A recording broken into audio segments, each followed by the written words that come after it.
Salut tout le monde, j'espère que vous allez bien. Aujourd'hui de retour pour une nouvelle vidéo et aujourd'hui on va parler d'un cas extrêmement émouvant. Le témoignage d'un monsieur qui a perdu la vue suite à une erreur médicale. Sans plus tarder, on commence tout de suite la vidéo. C'est parti. Ma vie a basculé. En ouvrant les yeux, c'était le trou noir. Plus d'images. Je me suis réveillé, aveugle. Ça a été une panique totale. J'ai compris ce jour-là que plus rien ne serait comme avant.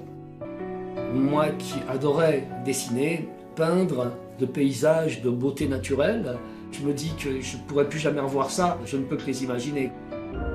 Tout a changé dans ma vie, tout est à refaire, tout est à revoir.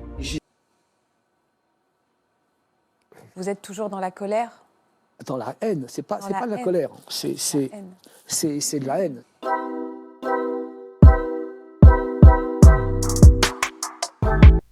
Comme vous venez voir du coup son témoignage, maintenant on va aborder donc les points résumés de ce qui s'est passé. Pour commencer D'accord. par le début, les deux rétines tombaient d'une façon systématique. Ils retombaient. Donc à chaque fois, j'ai dû subir une vingtaine d'opérations Ah ouais? sur les deux yeux, dire 10 chacun. Et au bout d'un moment, Premièrement, donc il avait les rétines qui tombaient, donc il avait prévenu qu'il avait une vue sensible avant de faire son opération. C'était diagnostiqué, c'était noté sur la feuille de route. Donc de base, il faut savoir que c'est un monsieur qui a toujours eu une vue sensible, donc une vue délicate. Il avait quelques difficultés au niveau de la vue, mais malgré ça, il voyait.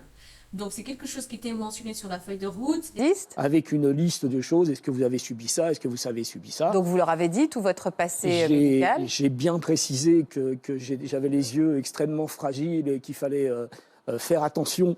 Les infirmiers, le chirurgien étaient au courant de ça. Donc, il avait prévenu tout le monde à propos de ça, sur sa santé au niveau de la vue, avant de faire l'opération qu'il devait faire, qui était l'endoscopie. Mais en 2015, vous êtes allé subir une endoscopie. Voilà, tout à fait. Donc c'était vraiment bénin. C'est complètement bénin, donc on est passé comme il se passe à ce moment-là à chaque fois, donc il y a un interrogatoire qui est fait pré-anesthésique, donc Donc, le jour arrive, il fait cette opération, et quand il se réveille, il ne voit plus rien. Malheureusement, en fait, il perd la vue parce que la personne n'a pas lu la feuille de route et n'a pas fait ce qui était mentionné par rapport à la situation. Il devait appliquer une certaine procédure puisqu'il avait la vue délicate. Qu'est-ce qui s'est passé? l'anesthésiste qui n'avait absolument pas lu la feuille de route, et je me suis réveillé avec la cornée qui était desséchée et définitivement Atteinte. incapable de fonctionner. Et du coup, malheureusement, à son réveil, il ne voit plus rien dans le noir total. Il s'est dit peut-être que ça va durer quelque temps, mais pas du tout. Malheureusement, il est devenu aveugle de manière définitive.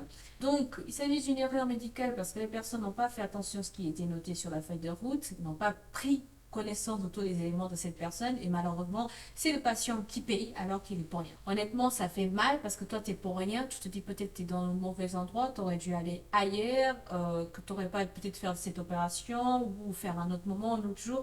Il y a tellement de questions que peuvent te passer dans la tête et tu vas en vouloir à tout le monde. Alors tout le monde n'est pas coupable, simplement cette personne. Et franchement, déjà nous on peut pas savoir ce que c'est. T'imagines, tu deviens aveugle, franchement ta vie elle est chamboulée pour toujours. Donc ça fait extrêmement mal. C'est pourquoi Philippe, malheureusement, à cette époque de l'interview, il a beaucoup de rage, beaucoup de haine parce qu'il était pour rien. Il avait la vie qu'il menait, il avait beaucoup d'hobbies, notamment au niveau visuel. Il aimait beaucoup faire de la peinture. Il faisait des tableaux magnifiques dont vous vous rendez compte du jour au lendemain, plus rien. Pour conclure cette vidéo, le point d'analyse que je tiens à apporter par rapport à ça, c'est que malheureusement, c'est quelqu'un qui a subi un traumatisme. Donc, c'est encore très frais pour lui, c'est très récent. Il a du mal à accepter la situation. Il en veut à tout le monde. Il est très dur avec lui-même. Il se considère comme un handicap, qui ne peut rien faire. Le seul moyen pour que ça aille mieux, c'est vraiment d'accepter la situation. Mais bien sûr, ça viendra avec le temps. Aussi, qu'il soit bienveillant avec lui-même, qu'il soit patient avec lui-même et qu'il puisse accorder le temps nécessaire pour qu'il puisse accepter la situation et aller de l'avant en fait. Pour qu'en fin de compte, il puisse s'aimer à nouveau, prendre soin de lui et avoir confiance en lui tout simplement. Il faut savoir que ce commentaire, il y a quelques années déjà, qui a été diffusé